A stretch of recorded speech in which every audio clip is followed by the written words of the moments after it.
Welcome, everyone, to this first online session of the IP Summit. Yay! Okay, so it's our first time to see each other. Okay, open your cameras, please. And my name is Vlad Mariano, Philippines, and I'm here in Ho Chi Minh City, waiting for you all. Okay. With me hosting is Miss Chang Nguyen. Okay, hello, Chang. Okay. We also have Sherry Klein, okay, from Fulbright University, Vietnam, USA. Okay. She is now currently in Boston. Okay. Hello, Sherry. Good evening, everyone. Okay. Good evening. And we also have Laura with us. Hi, Laura. Hello, everyone. She's in Kentucky. And we also have, who else do we have here? Okay, aside from our fellows, our participants. Okay, okay, so great. I guess you got the slides by now. So we're going to go over some slides, and then to make everyone familiar with the program, and then let me introduce Laura later. Okay, let me share my screen. Okay, so welcome to the IP Summit 2024. This is the first IP Summit, and we will have another IP Summit next year, okay, in November. Okay, so our theme is jumpstarting the journey in the tech transfer cycle. So this is a journey for all of us, a learning journey. And after our online sessions, we will be seeing each other here in Ho Chi Minh City in December 4, 5, and 6. So, and here you can see a little bit of the skyline of Ho Chi Minh City. Just to align everyone, so the goal of this 2-year program is to promote US best practices in intellectual property and technology transfer. Okay. So it is the desire that we deliver the public benefit of research in universities and in research organizations, make it into a product and to benefit the greater Indo-Pacific. We have a great number of countries, okay? Not really a great number, but we have 13 countries, okay? And from as far away as the Maldives, okay? And we have Sri Lanka, India, Nepal, Bhutan, Bangladesh, Myanmar, Laos, Thailand, Cambodia, Vietnam, where I am right now. We have Papua New Guinea, and over on the lower right corner is Fiji. We can see the diversity of where we all come from. And what we hope is that it's not just what we learn in the summit, but also networking for us to connect with each other and to collaborate.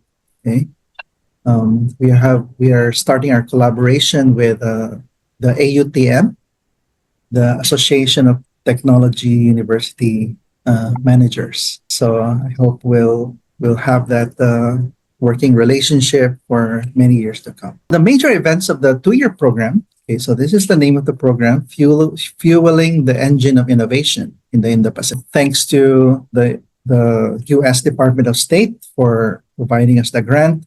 And so this is the reason that we can learn together, we can participate in this exciting 2-year program. We had our first U.S. visit in Kentucky, okay, in July this year. That's where we met Laura. And the first IP Summit, okay, everyone will be there, okay, here in Ho Chi Minh City, okay.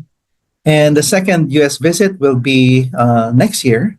It will be in Madison, Wisconsin, okay. I think it's gonna be in July, okay, same as the one in Louisville. And we will have the second IP Summit that will be in November of next year, okay. So in the second IP Summit, we are going to showcase the milestones that we had in our journey towards towards tech transfer and with intellectual property. Okay, so now it's like the start of this journey. Okay, and Laura is going to talk to us about this journey. What does the cycle look like? And especially how it works in the US and how we can adapt it. So we have 2 online sessions today and next week. So next week, we will have Megan Anstas to talk to us about social innovation, inventions for social good. So this will be you plus an extended audience in this webinar. So the same time and the same day, okay, Tuesday. And as we do our in-person session, this will be our agenda. Okay, so it's an exciting agenda. So we're going to learn a lot. We're going to learn in groups. We're going to connect and share stories from innovators and researchers and administrators from all over the Indo-Pacific. And we also give you time to enjoy the city. Okay, so we have our dinner, and plus after the dinner, you can go around the city and visit some of the tourist areas. Okay. Also, part of the agenda, as you can see here in day 1 and day 2, okay, in the afternoon, you have here country presentations. Okay.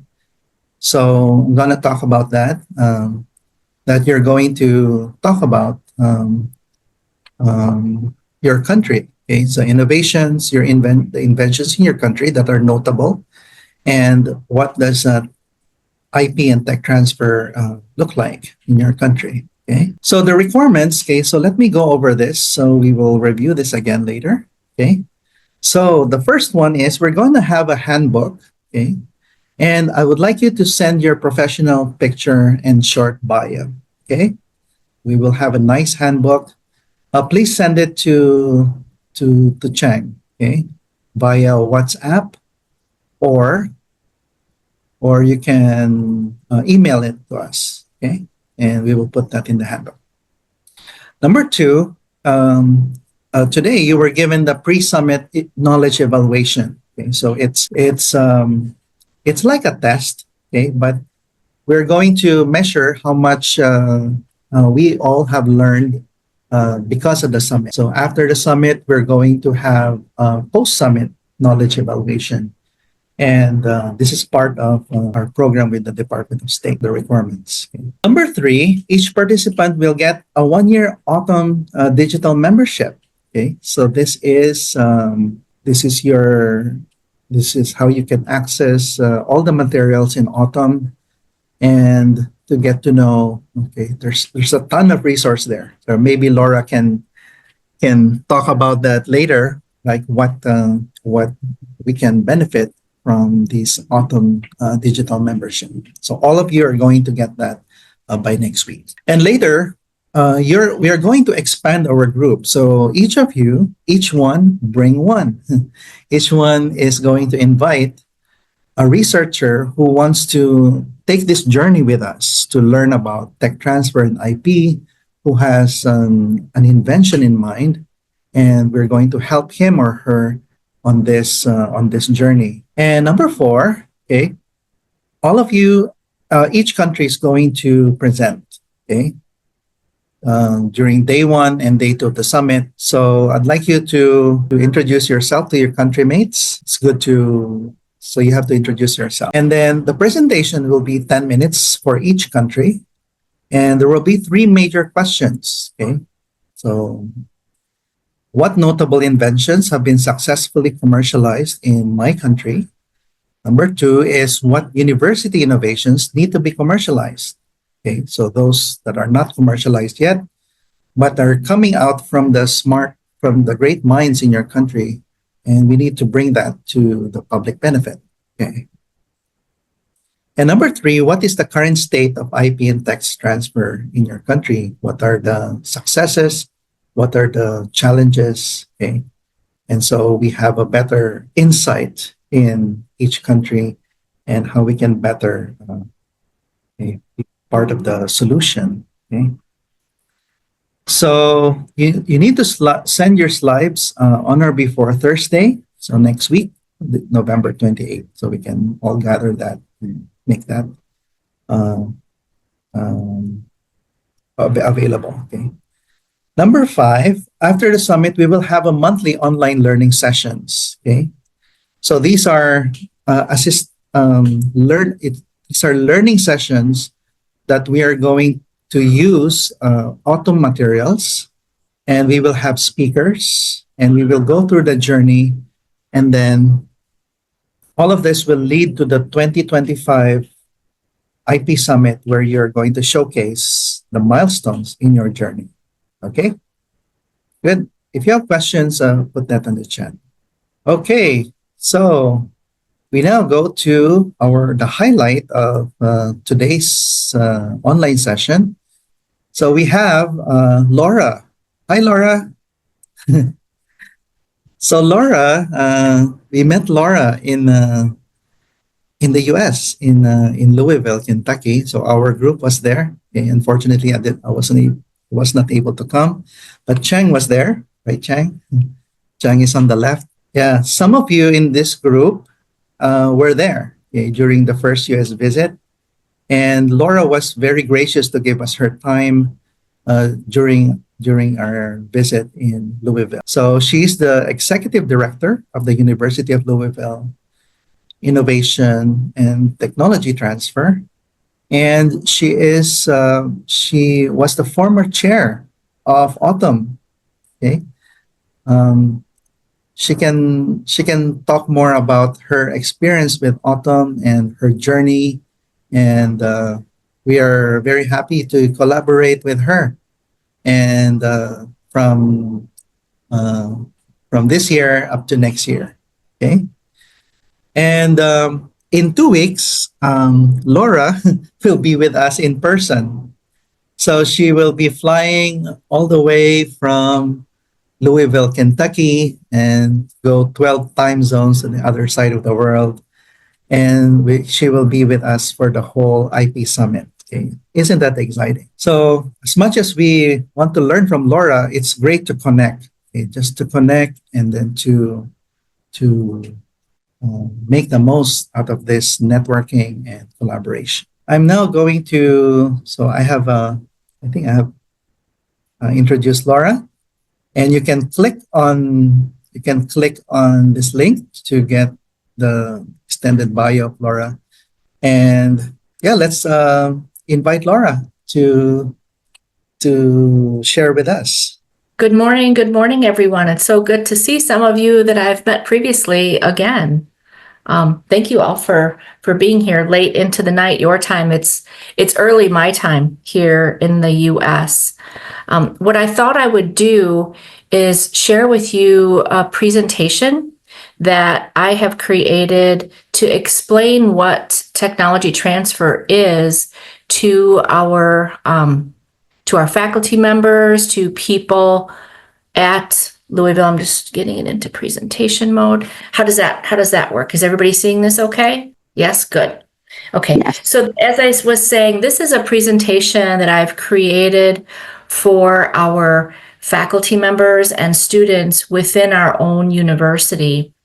When I think about what we do, our main job is to advance innovation, and we don't do it alone. We do it with broad groups of people, and there are two main groups of people, the two main classes of folks that we work with: those people inside the university and those people outside of the university.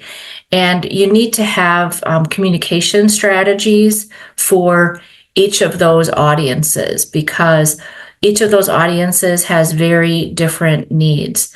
The people inside your university might want to understand where to go to find certain members of your team that can help them with specific things. And the folks outside of your university might want a little bit of the same thing, but they will have different needs. And they might also be interested in what kinds of partnerships or technologies or opportunities that your university or academic center might be able to offer them. So I put at the bottom of this first introductory slide our mission statement. And our mission statement is that together we advance innovations that change the world. We created this mission statement with our senior leadership to make sure that we were doing the things that they wanted us to do.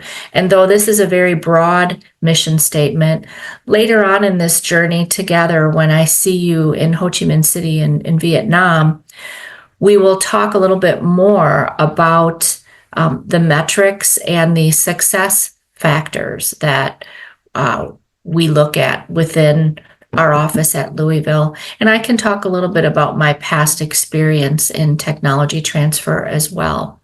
I've been doing this work in innovation business development for more than 25 years now. My background, I started on the scientific and technical side. I worked in laboratories for about the first 12 years or so of my career. And while I was working, we call it on the bench. So I was doing bench science, I was doing mouse transplants and infectious disease work with cell culture. We developed actually a new PCR for infectious diseases. It was the very first multiplex PCR. The first product was developed for flu and RSV and some of the more common respiratory pathogens. And then the next product was actually developed for SARS. This was almost 30 years ago, before COVID became prevalent. So the reason I tell you that story is because that's the angle that I come to tech transfer from a very kind of practical one about how science can make the world a better place to be, but also to say that, innovation takes a long, long time horizon to develop. So that PCR, if we hadn't developed it close to 30 years ago, who knows what our response to COVID may have been, for example, as a nation. So that is that. The second thing I wanted to do is introduce the team that I'm working with now. As you all are structuring your innovation development efforts, you might consider these different job functions within the tech transfer office and how you're going to cover them and who is going to do them. So I'll introduce my team and give you an example of how we've solved for that in the office in Louisville, Kentucky. So first, myself in the top left, I'm the executive director. My job is to make sure we have the right people in place, that our policies and our ways of approaching things are appropriate and best practice that we can have. I also work a lot on developing the people and developing the team so that they can do even better work. I do work on some of our more complex cases as well, and I get involved with negotiations quite a bit because I have a long background in negotiations. Okay, the next person is Catherine Brown. She's our Director of Intellectual Property. So Catherine's role, she happens to have a business degree in her background, and her role is to make sure that we're filing strong patents, and she's working with lawyers to be that interface between our faculty inventors and the U.S. Patent Office or the European Patent Office or whatever jurisdiction we're filing in. And Catherine has a background in doing this for a while. And in addition, she is a licensed patent agent. So I'm not sure if you all are familiar with licensed patent agents, but they are able to practice before in the United States, the U.S. Patent and Trademark Office, and file things on behalf of our organization. She files provisional patent applications. We'll talk a little bit more about those when I come to Vietnam. But then she works with lawyers to make sure that our cases and our projects are all docketed and organized, and we have a clear strategy for each particular project.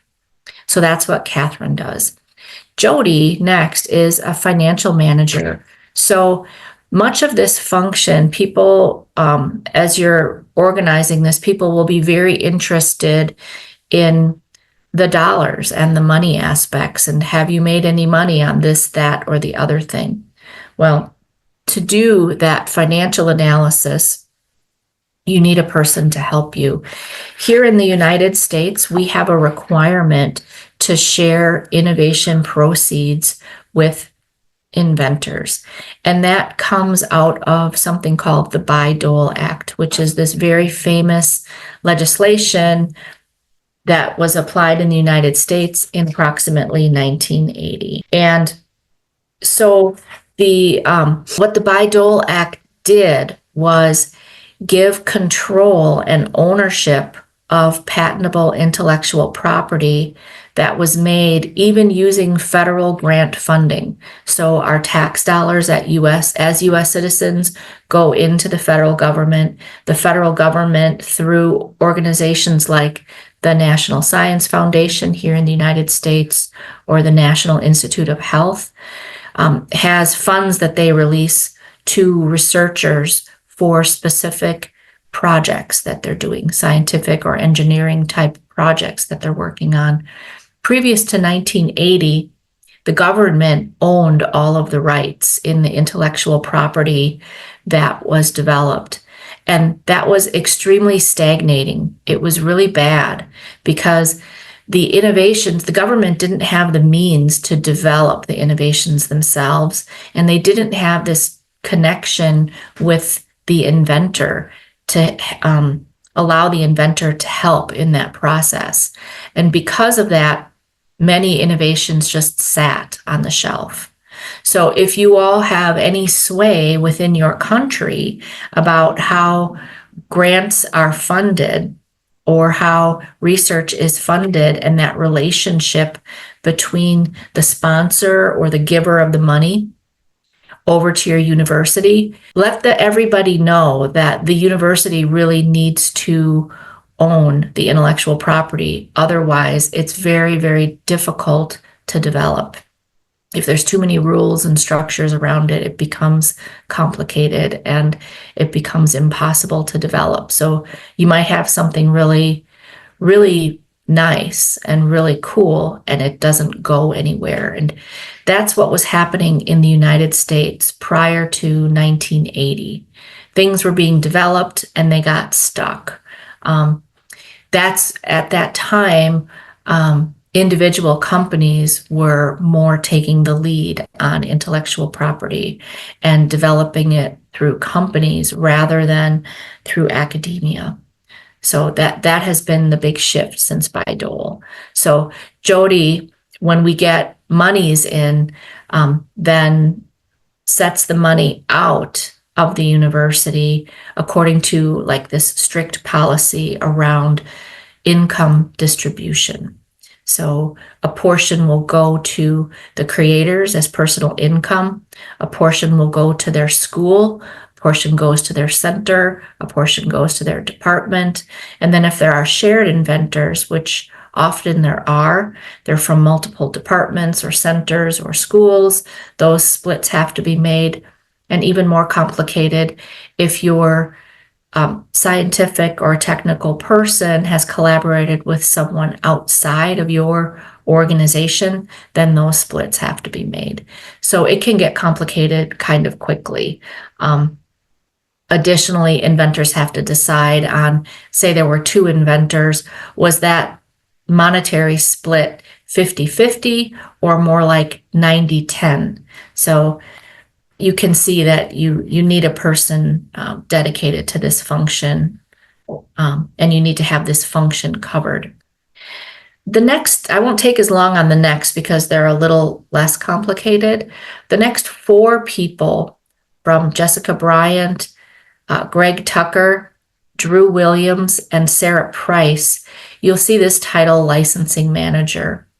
And some organizations call this a licensing associate or a partnerships coordinator, or we used to call them commercialization managers here within the University of Louisville. But licensing managers or licensing associates is the preferred title. That's what most folks within the U.S. Autumn community would call people who do this function. And their main job is to take in the disclosure from the faculty members. So they work with the faculty or the principal investigator, whoever it is who's created this new innovation, to pull out from them all of the details. So they help to, they're the liaison where that person is working with to make sure that their innovation is fully described, that we have all of the information we need, that we have lots of conversations with them to understand what the invention is and what it could make possible, what kinds of products, etc. So we have people set up in different areas of focus. So Jessica's main role is to do medical devices. So these are things like new heart devices, or it might be a probe that gets inserted into a part of the body, or it could be a new type of operating room instrument. Things of this nature is what Jessica does. Greg Tucker is more physical sciences. He has a chemistry background and a chemistry degree. And what I've done within the office is matched up people's scientific and technical interests with the area that they serve within the university. Drew has a background and a specialization in two main areas, and that is life science. He used to work at our Brown Cancer Institute as a student, and then he went back to law school and has a JD. You'll notice that many people in the licensing manager track in University of Louisville have a JD behind their name. That's a Juris Doctorate. They're trained lawyers. Though they don't act as lawyers on behalf of the university now, they have that legal training in their background. So Drew does life sciences, so anything coming out of our School of Medicine. And then Sarah, she has a JD as well. She's mostly performing the function of our director of contracts. Many offices will have someone within them that directs their contracts. Typically, that person will have a JD or work closely with your general counsel or the lawyers that you are hiring to help you do this work. So she will look at material transfer agreements, confidential disclosure agreements. She looks at all the legal language within the licensing contracts. So the licensing managers might set the business terms of the license, and the business terms would be like how much to charge, what royalty percentage, and negotiating the sort of numeric side of the license. And Sarah helps to negotiate the standard legal terms, like this agreement will be interpreted under the laws of Fiji or whatever that is. So that's what Sarah's main role is as well, is that director of contracts. And then Annie King, she is our compliance coordinator. She helps us maintain records around our patents, collects a lot of signatures and shuttles them back and forth between the faculty members and the lawyers who need signed declaration documents, things of that nature. And then also we have a fairly strict and difficult reporting criteria here in the United States. We need to, when we have federally funded innovations, report them all to the United States government. And that reporting is quite complex, and it's done under a portal called Interagency Edison. So you all might have very specific reporting requirements based on how the research was originally funded. So there are requirements from the US government. There are also requirements from individual smaller granting agencies. So sometimes you will have a disease specific agency, like we have here the MS Society, the Multiple Sclerosis Society. This is a private nonprofit whose background, they were developed to help patients and their families who are struggling with multiple sclerosis. So the MS Society, if they fund work at your organization, might have very specific requirements around reporting to them innovations, reporting to them if you have a patent, the where that patent is in the system, etc. And then Shanta Henderson, who is our office manager, who helps us with a lot of details of administrative life in a university. She helps us with organizing meetings. She helps with hiring of students, etc. We also do have a thriving number of students, anywhere from, I would say, 2 to 10 students at any one time. These are interns in technology transfer or co-op students who are getting credit for serving in our office. We have them help especially with marketing materials, and I'll tell you more about that later. So here is our scope and charge. I put some batteries up there because that's our charge. So it really falls into 2 main buckets. Number 1, we identify and protect innovations. We gather the patentable or protectable intellectual property.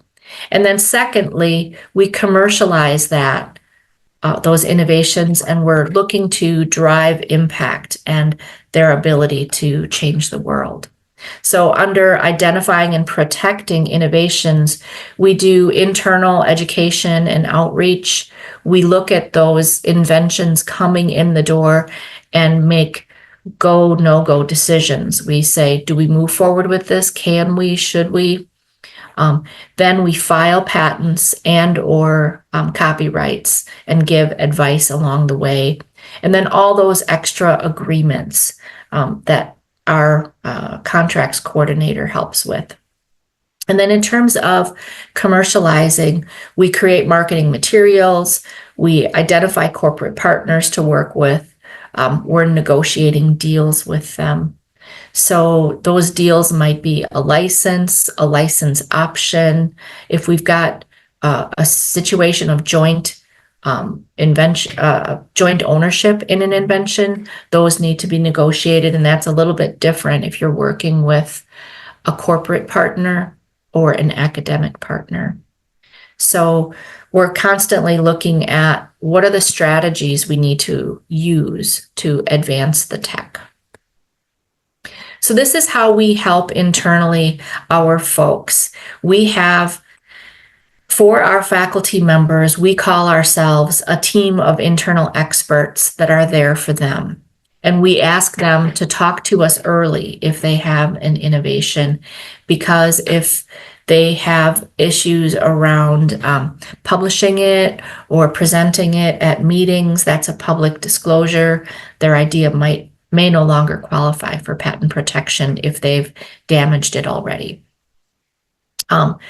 Timing is also important. Sometimes when a disclosure comes to you, it's very early and additional work or experiments need doing. So we help them to identify what still needs doing and maybe delaying for a specific period of time until some key experiments are done that are going to make that patent stronger. Also, some very, very early technology, because the timeline to development is so long, it might be it might be more advantageous to wait sometimes. Sometimes it's more advantageous to go right away and to go early. And that's more important in highly competitive fields where you think you might have competition. Other areas are very niche, they're very small. And so it's always a bit of a gamble because you don't know what someone else has done in the past year because of the way patent filings work. There is a 1 year window where it's a bit of we call it a black box. There's something in there, but you don't know what it is. It could be nothing, or it could be another patent that's basically identical to your own.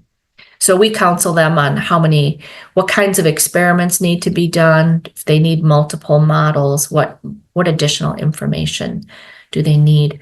We also help them find corporate partners that might be interested in their research and partnering with them and talking to the researcher about how those ideas, how those innovations might be turned into products, because those specific products are what's important about how we go through and protect the patent.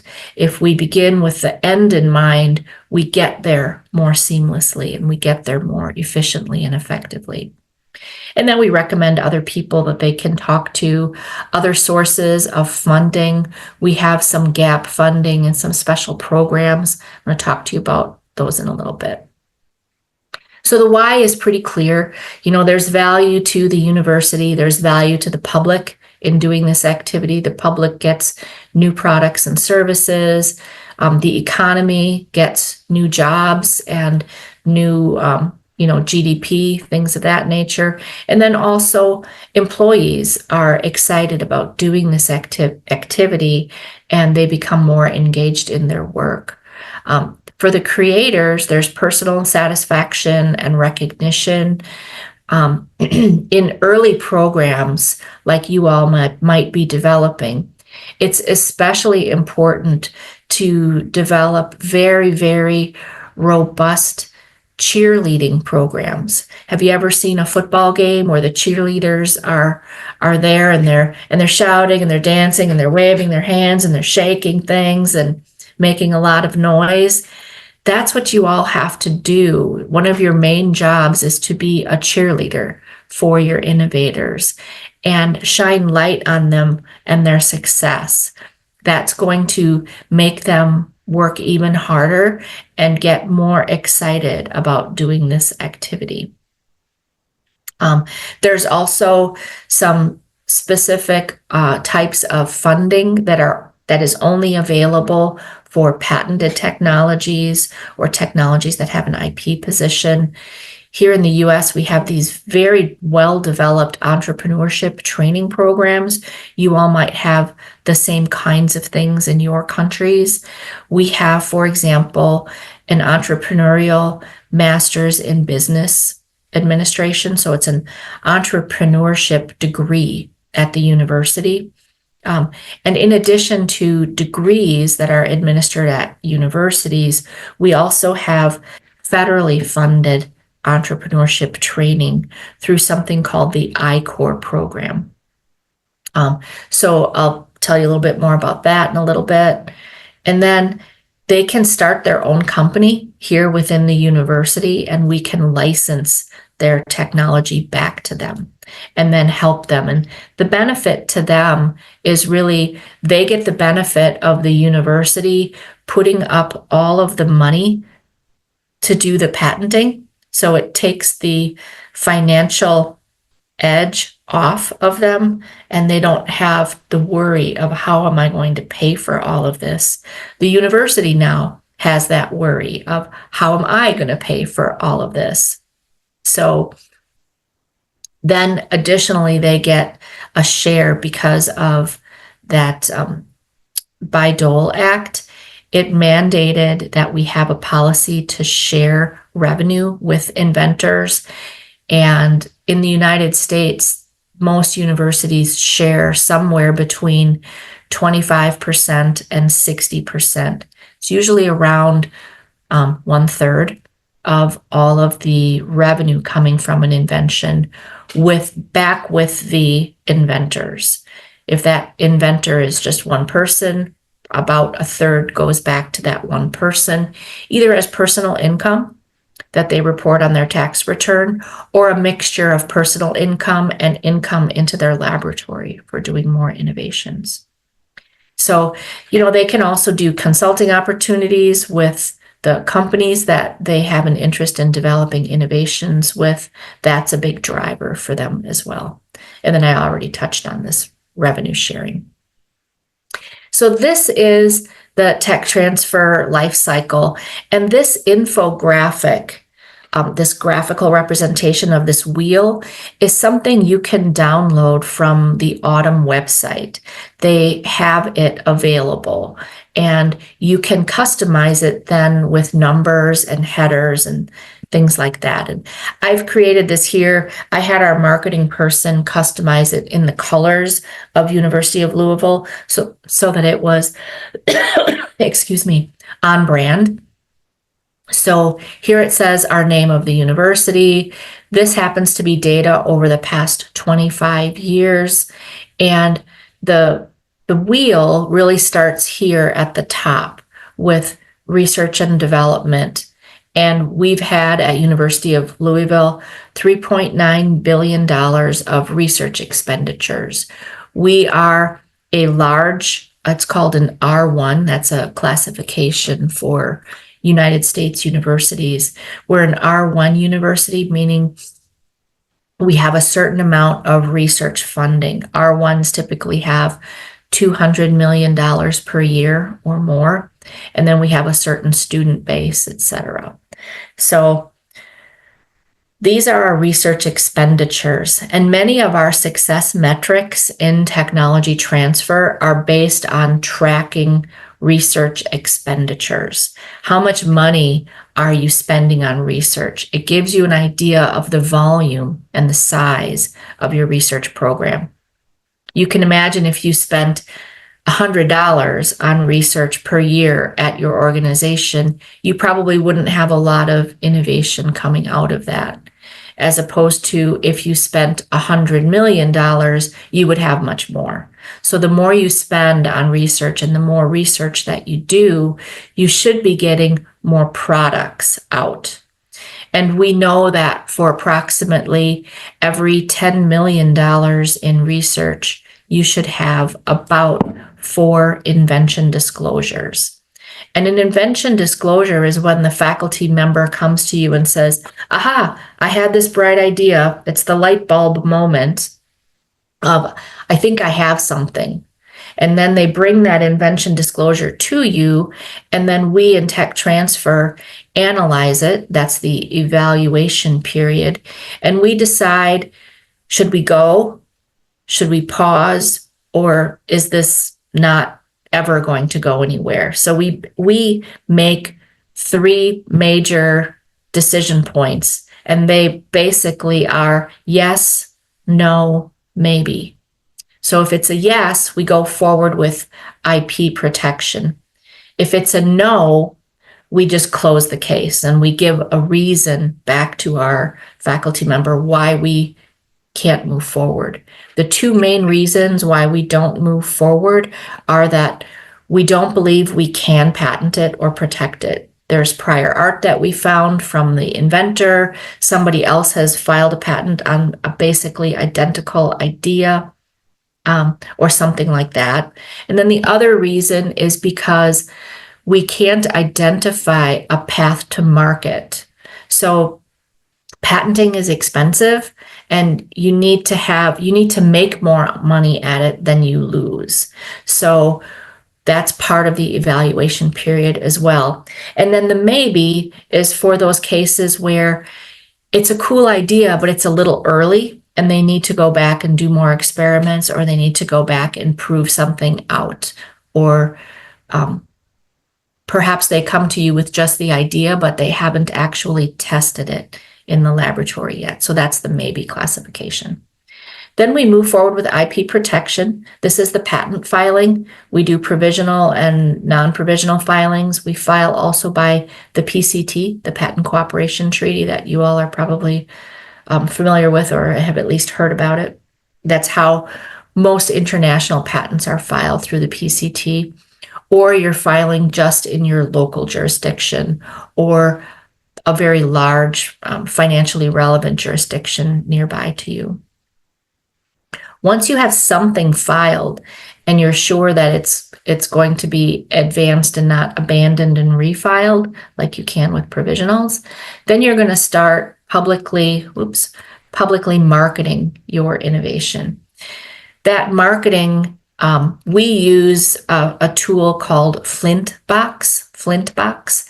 And when I come in December, I'll give you some examples of what Flintbox looks like. But we use a software database within our office called Wellspring Sophia, and that helps us organize all of our information. It's a large database, and we pay a vendor, Wellspring Sophia, to have access to this, and they help us build the framework and the structure around it. So we market these. We have little blurbs. We push things out over email. We create videos. We talk it up locally to see if there's local interest in pushing it forward. What we're trying to do and attract is a licensee, and that means either a large going concern company or a startup. It used to be in years gone by that about 80% of your licenses were with established large companies, and about 20% were with faculty startups. That number has really flipped upside down, and it's because companies are no longer doing research and development on their own. They don't fund that activity to the amount that they used to, at least not here in the US and in Europe. It might be different in your communities, but they're really not willing to take on that risk themselves. They want the idea developed and ready to sell, like it's already been proven that you can scale it up. It's in manufacturing, you have working prototypes, all of that is done. And if that's not done for your innovation, it's never going to go anywhere. So you need to figure out a pathway to get that work done. And that's, for us, the role of startups.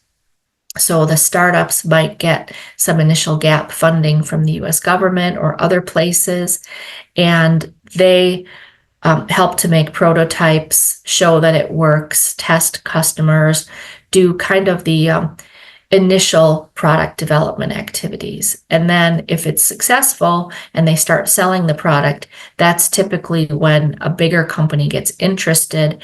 And then the way that they get the technology in is either by sub-licensing from the startup or just acquiring the startup and buying it. So then there's that product development. You would track how many products that you've created.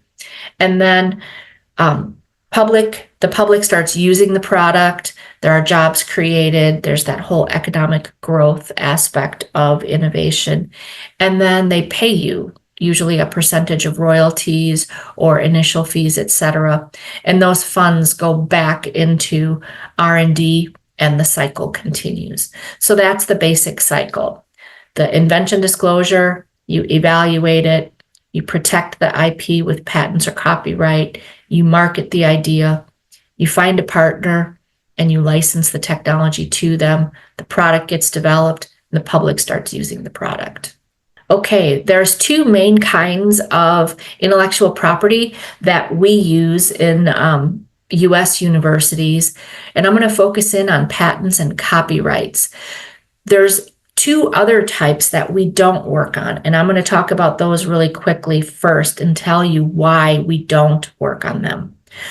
The first is a trademark, and you see the Nike swoop on the left, that little check mark, that's the Nike mark. And what that mark does is identify the source of goods or services. When you see that swoop on a pair of sneakers, you know that it's coming from Nike, right? So that's really something that has to do with the business, and it's the mark that belongs to the business. So U of L only protects trademarks for U of L. So the trademark in the top left of the screen, U of L, that's University of Louisville. University of Louisville protects its own mark. But if we have businesses that we're working with or startups, we don't help them trademark. We don't manage their trademarks for them. That's their business. And that's why we don't, because it's their business. And then the next one is trade secrets. There's a lot of, I would say, misunderstanding in the market over what a trade secret really is. Coca-Cola is here, the brand, the trademark, and the name Coca-Cola is on the bottom of the screen here for a reason. And that's to talk about trade secrets. The recipe for Coke is a trade secret. And it is kept, that recipe is kept under very tight control, and it's kept confidential by limiting the number of employees who have access to it. I believe the number might be 3 employees within the Coke company that have access to it, and no one employee has access to the entire recipe.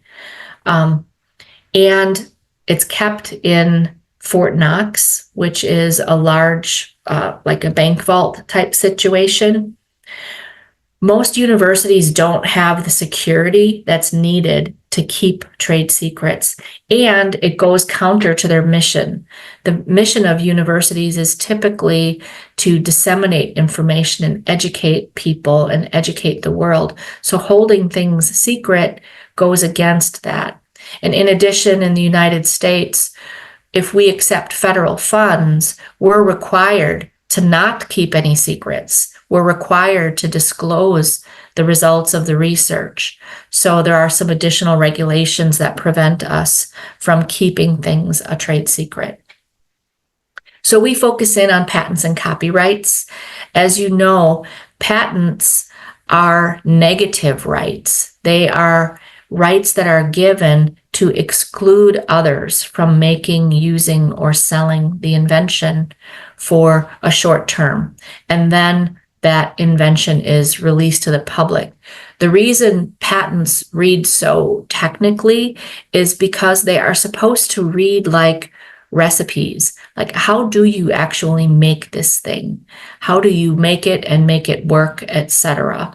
Because that is the contract that you have with the patent granting agency and the inventor. If the inventor tells the patent granting agency exactly how this idea works and this innovation works, they will grant a patent, and they give you that right for that limited 20-year period to do that.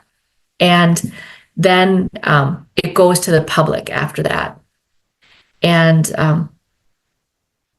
so that is patents. In terms of copyrights, copyrights are on things like books and musical works. We get involved with copyright material at the university when people are copywriting educational materials or videos that they're selling to others. We typically don't get very involved in copyrights unless there is a sale involved of copyrighted works. Okay, weird things about patents. This is what I tell our faculty inventors to remember, that patents don't give you the right to practice your invention. They're instead that negative right that gives you the right to prevent others from using your own or practicing your invention. That they cover very discrete areas. They're covered country by country under that particular patent legal system. And that the rights generally start when the patent issues. And sometimes it can track back to when patents are mere applications. But another common misunderstanding about patents is many people will say, I have a patent, or they have a patent. And to me, I always ask, well, is that patent granted? Do you mean they applied for something? When somebody says, I have a patent, you need to look it up and see what they actually mean, because many people who aren't experienced in tech transfer or intellectual property protection will say, I have a patent, when they really mean, I've applied for a patent. The main three requirements for something to be patentable in any country is that it has to be novel. This varies a little bit country to country, like how novel does it have to be? In the United States, there are some grace periods for acts of the inventors. If the inventor's published and it's already disclosed in a written publication, but it's been less than 1 year, you can still actually file a United States patent. So that might be a strategy that you all might use on an innovation that doesn't qualify for patent protection in almost every other country around the world, because in most other countries, there's an absolute bar to novelty.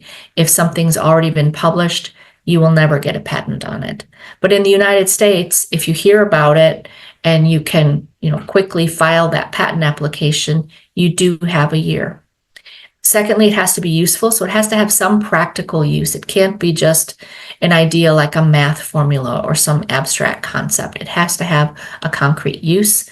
And then lastly, not obvious. It can't be something obvious like, we have a patent for red paint, we have a patent for paper clips, now we're going to make red paper clips. This is a file.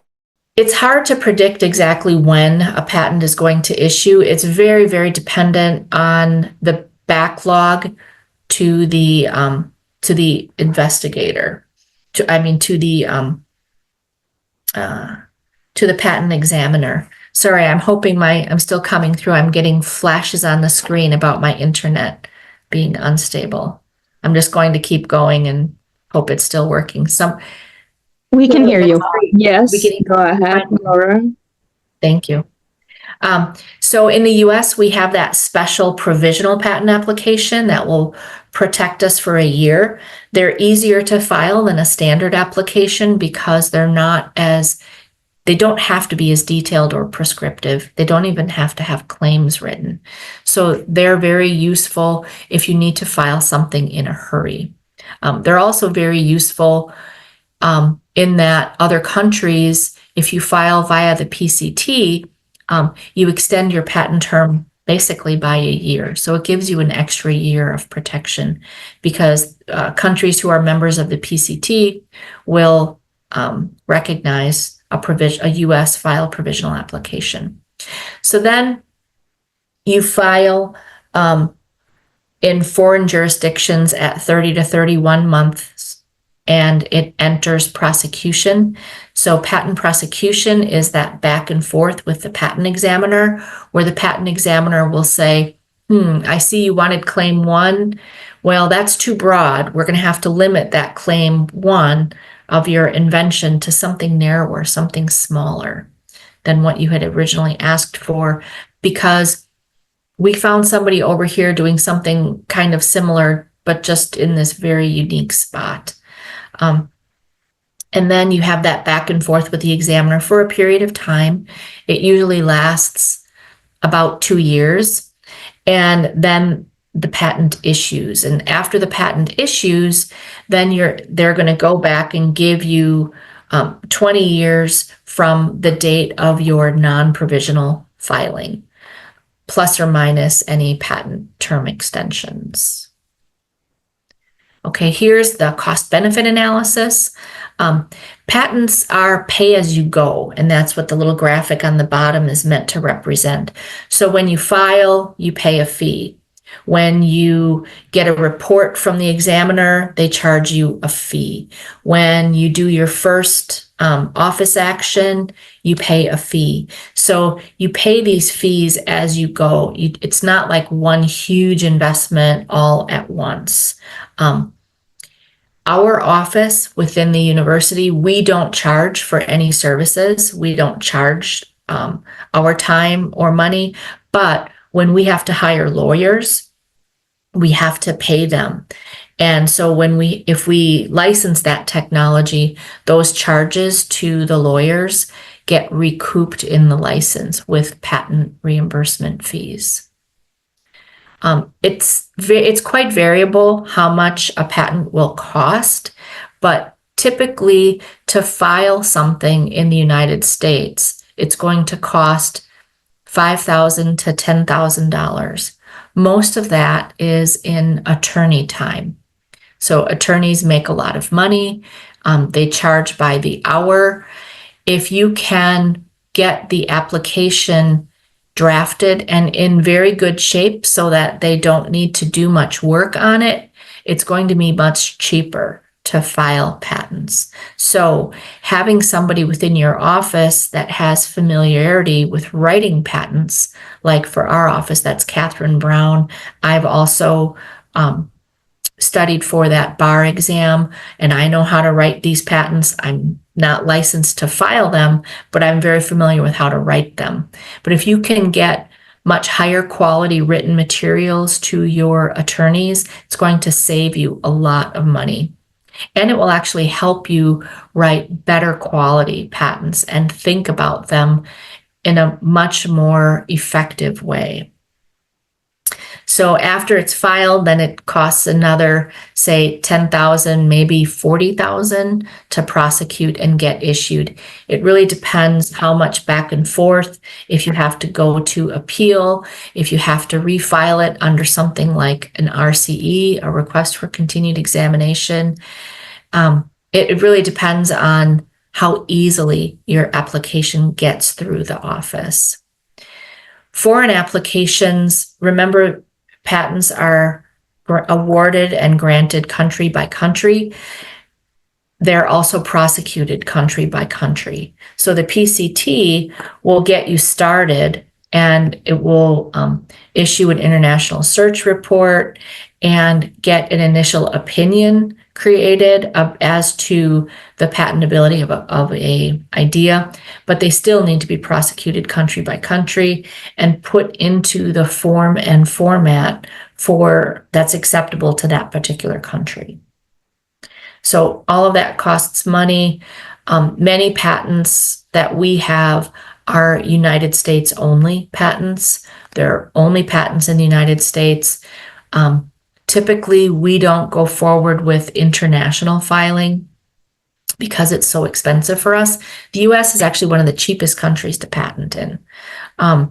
But when we file things via the PCT, the filing fee jumps from the $2,000 filing fee for the United States up to I believe it's $12,000 for a PCT filing. And that's just the file fee to get the thing filed in the office. So we don't proceed with foreign PCT filings unless we have a partner identified who's going to help us pay for that, or we think we can get a partner fairly easily and we're already in talks with one. So that market potential in the evaluation period is really key. Patents are investments. You need to look at, if you go forward with patenting this, will there be a product made at the end of the day?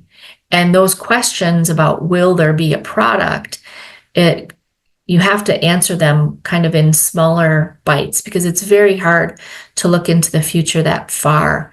Most products take somewhere in the range of 5 to 10 years to be created from the concept of the idea to, full product is created. Even a simple one like the PCR I was telling you about from my own past.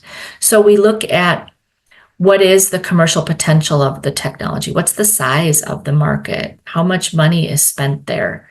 What would the actual product from this idea look like? Like, is it a laboratory test? What kind of test? Is there equipment that's already created to help support the running of that test? Does anyone care about this innovation? Is there a clear need? Can we reach that target market? Are there competing products that are going to be difficult to overcome and push out of the market? Are there other barriers to entry into the market, like strict regulatory standards? And then in all of this, we need to know how significant this improvement is. Is this significantly better, faster, or cheaper than the way people solve this problem currently? So I just have a couple more slides, and I'm going to talk now about the commercial agreements. I'm just going to give you some very basic points about licensing. So a license is kind of like a rental agreement. So if you've rented an apartment before, you're renting tangible property. A license is a rental agreement for intangible property. It's a rental agreement for this idea. And you can license things either exclusively or non-exclusively. And you can license one patent exclusively for one particular field of use. Say you've got this idea for screws for surgical implantation, and you're going to license one partner to help with the distribution of the screws, but a different partner you're going to license just for the manufacturing of the screw. So you can license the same technology, but for different fields of use. So you license this partner only to do this aspect of the innovation development and license another partner to do another aspect. Or they can be non-exclusive, where you give them full rights to both make it and use it, but you tell them, I'm not just going to give you that right, I'm going to give other companies that right as well, non-exclusively. Or you can do an exclusive license for all the fields of use just to a single partner. So there's different ways you can grant this permission. So the main reason that we license the technology is to drive that impact that I was talking about earlier. We want the idea to get out there. We want the public to be able to use this. We want to make the world a better place through these innovative new products. And then payments from the license are shared between our school department, the inventors, our own department. The license terms, these are some of the classic license terms. Net sales is a very, very important definition, and sometimes it takes up an entire page in the license agreement. So net sales, say you have a product, it's this pen, and you're going to sell this pen for $1, and you've got some patented technology in one of the materials in the pen. And you say, okay, I'm selling it for $1, but I'm going to subtract any kind of tax that's charged. I'm going to subtract any kind of shipping fee that's charged. I'm going to maybe additionally subtract some other things from net sales. Say the person who's making this pen or the company that's making the pen has to license from another company for some other product within the pen. You might give them a discount. So you might charge a royalty rate. So if this pen is for sale for $1, you might charge a royalty rate of 5%. So you would get 5 cents or 5% of the total fee. There might be an issue fee, the amount you charge to sign the license. There might be an annual maintenance fee, the amount you charge per year to keep the license active. There might be a different way to charge that annual fee in minimum annual royalties, where if there aren't sufficient percentage royalties, they at least at a minimum pay you an annual fee. There could be milestones, like they finally got to the point of having investors for this, so you want a piece of that money. Diligence requirements means they have to create the product. They have to make steps toward creating and releasing the product. And then payment and timing. The more legal guts of the agreement are liability and risk and insurance provisions, indemnification, if somebody gets sued over this product because someone gets hurt, can the company reach back to you at the university and share that financial risk with you? Typically, universities do not provide any indemnification. And then if you're going to be sublicensing or paying back patent costs, those are often brought up in the license as well. Two big considerations in licensing is the stage of the technology.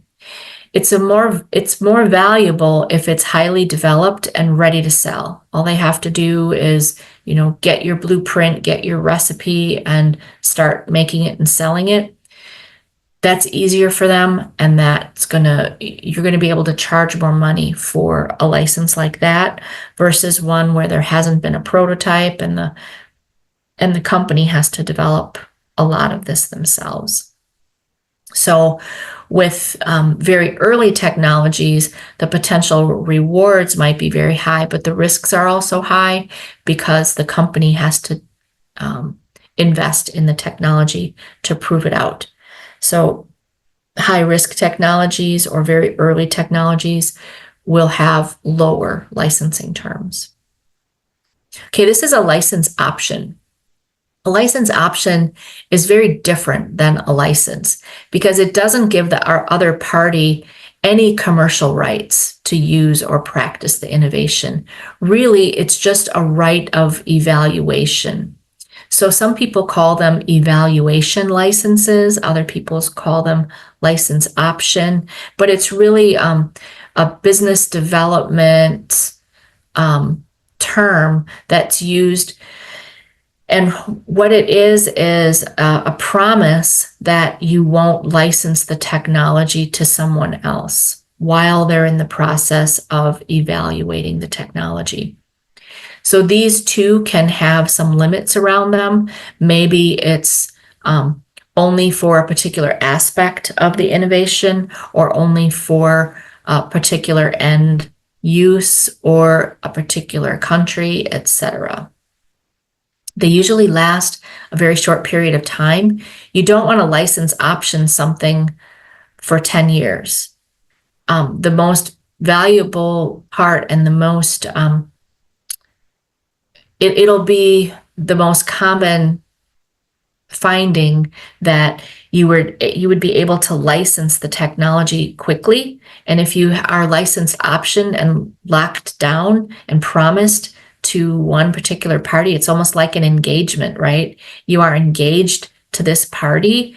You can't have conversations or make a deal with another party under that option agreement. We often use this for SBIR or STTR funding. The United States government has this type of grant funding available to small startup businesses. SBIR stands for Small Business Innovative Research, and they fund and give monies to small businesses to develop new products. This is not money that the university applies for, it's money that the business applies for, and it's money to do business-related work, not necessarily research and development, but it will relate back to some aspect of development of the product. Okay, so these are the services we offer to entrepreneurs. They can license or option their technologies from us or somebody else's as well. We have a free law clinic that's available to students that helps them with company formation. We can assist them with SBIR and STTR grants. Many times we will help them with advice around what the grant should maybe or shouldn't say, give them ideas about people to help them review the grant or partner with them on it. We've got accelerator programs. These are based on the I-Corps training that comes out of the National Science Foundation that helps them think about the idea and whether or not it's ready for development. And they make, within I-Corps, the key decision that's made at the end is a go, no-go decision based on customer discovery of whether or not they really need a product like that to be created. Like if we create a product like that, I don't know if you've all ever seen the movie Field of Dreams from Kevin Costner. Field of Dreams, he had this saying, if I build it, they will come. And you could invest, lots and lots of time and money into building a product that then no one really wants to use. So that's the basis of I-Corps training, is to focus on products where there's a true true market need and you have spent time and money validating that that is really the truth. Many people are very excited about the innovation that they are creating themselves. They see a value in it that's very different than what the market would see in that same innovation.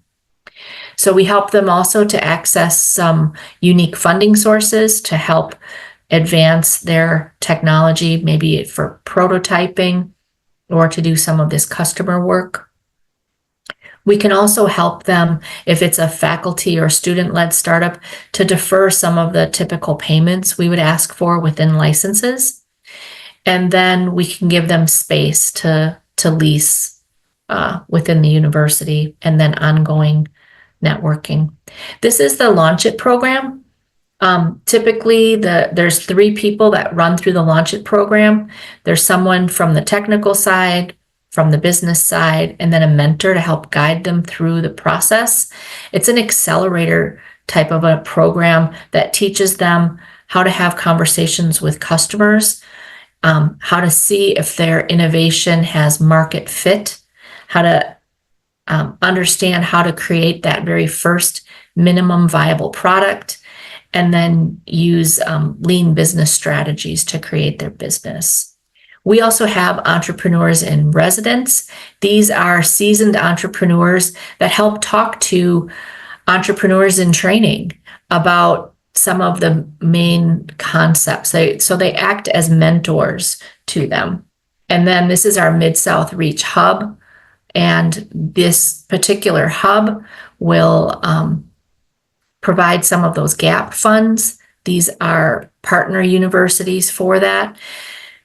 This is a funding program where the states and the local organization funds half of these GAP funds, and then the government funds the other half. So it's a cost share type of a program. And it helps people with translational ideas. This one happens to be in the life science space. So that's what I have. And I hope that now we have some time left for some questions, perhaps. This is the Thinker statue that sits outside of Louisville, and we happen to have our service account for our office, which is thinker@louisville.edu. So as I mentioned, this presentation was pulled together for our faculty members and our entrepreneurs, and we would have them. This is where I would tell them, if you have more questions, reach out to us at Thinker. So I'm going to stop my share so that I can see you all again, because it's been a bit of a... Thank you, Laura, for your insightful lecture. We do have a lot of questions, and as I said, we will try our best to answer. But if you don't have enough time, please email us to email. Okay, first question from Mr. Bang Seso from Myanmar.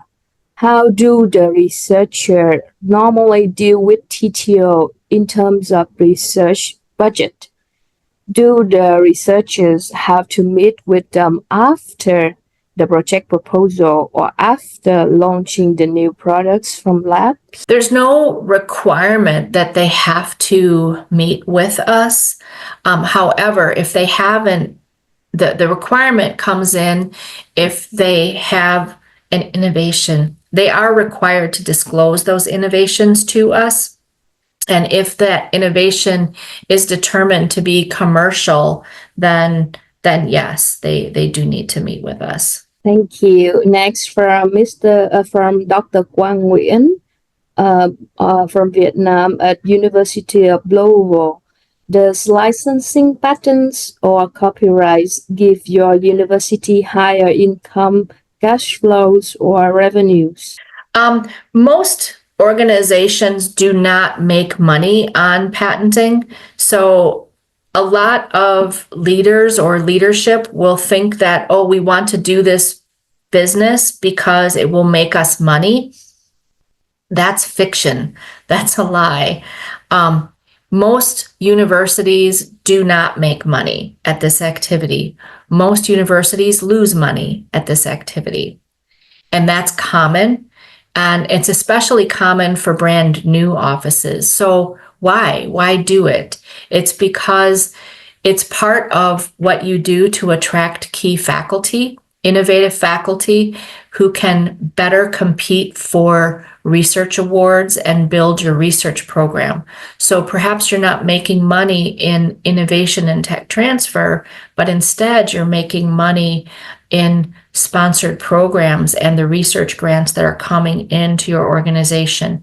And then when you have more research grants, then you have faculty and students and technicians and jobs that are created within your local ecosystem around the research enterprise, around the research activity. Thank you, Laura.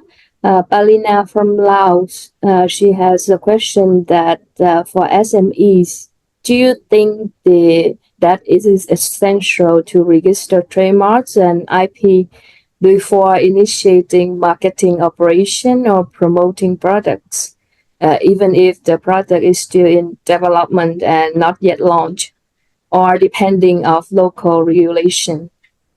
Mm-hmm. I think that's very dependent product by product and jurisdiction by jurisdiction, the timing of when you would trademark or service mark something. Here in the US, there are two different types of trademarks. There's a trademark you can file within one state, so one of our 50 states, or there's a federal trademark you can file. So those, and there are some specific requirements that the mark be in public use or on public display, and or that the product is sold within a certain amount of time. So those are different based on state to state regulations for us. So trademarking in your jurisdictions might have similar kinds of rules. Okay, Dr. Quang Nguyen from Vietnam have another question that $3.9 billion is a large amount for research expenditure. Can the revenues received from the commercialization, exploitation of the copyrights and patents of University of Louisville be enough for paying such a research expenditure? No, absolutely not. So much of the research that's done, the results of that research never comes through our office at all.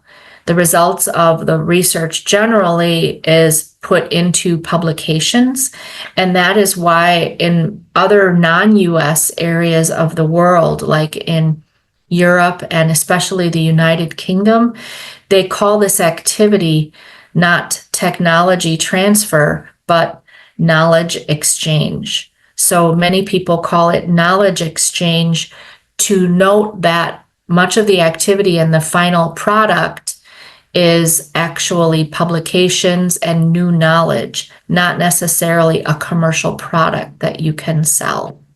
Okay, thank you. From Professor Harunur Rashid from Bangladesh, he asked, is an innovator from outside USA is allowed to patent in the USA? Yes, and Vlad is right.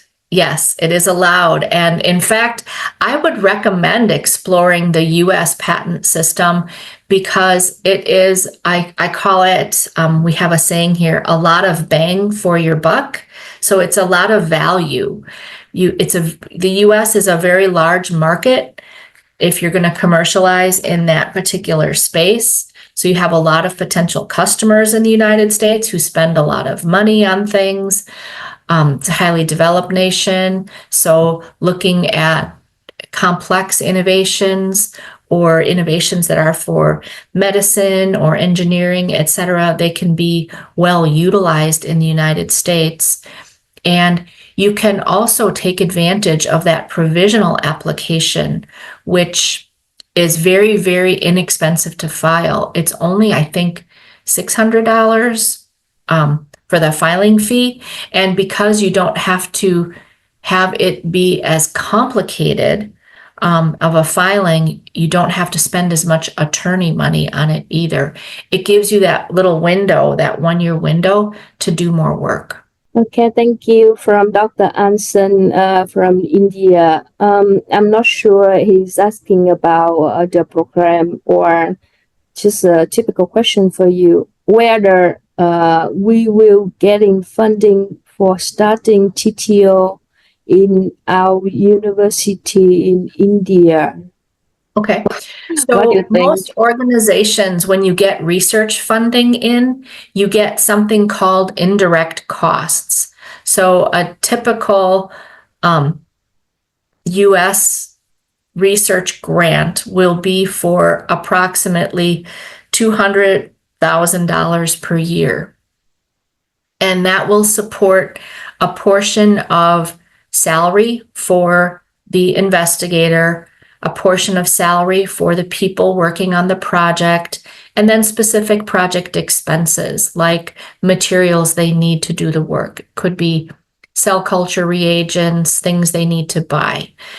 But that's the direct costs. That's what they're paying out the door. And then they get indirect costs also from the government or the granting agency on top of that. And those indirect costs are for things like the lights and the cleaning staff who cleans the counters and empties the trash, all of the things that it takes to provide the space and the administration of the space. So it pays for the tech transfer office through the indirect costs. And yes, Alright. we get All right. Last question on your lecture for tonight. And we will sell on question from you via email later. Last question from Ms. Vanashir from India. What would a typical TTO team can specialize to start with in a new TTO office to be set up? I would focus on the simpler agreements to do, and those are material transfer agreements. When you have a new researcher setting up a research program, one of the most important things to do is to establish a good working relationship with them. So going out and meeting with them and listening to their scientific talks, perhaps looking at the grants that they're writing, and then also offering to help them with the material transfers of research materials inside and outside of their laboratory. So those material transfer agreements can become important to understand their research program, but there's also opportunities to sell and to license those materials, those research materials. And it's often the very first step that you have with an investigator or a faculty member that helps you understand who they are and what they have. And they're easy to do. So I would focus on material transfer agreements and focusing on getting out of your own office and going to your faculty, listening to their meetings, applauding them publicly and, shaking the pom-poms as their head cheerleader and talking about the good work that they're doing. Thank you again, Laura, a lot for your insightful lecture today. Vlad, our principal investigator, have a lot of questions, but I have to solve your question later. Right now, we are going to have another session for our kickoff meeting, and you are more than welcome to stay with us if you want. But we will see you very soon in Vietnam, Okay. Laura. Thank you, everyone. I will see you in a couple of weeks. I'm really excited about coming. Okay, bye-bye.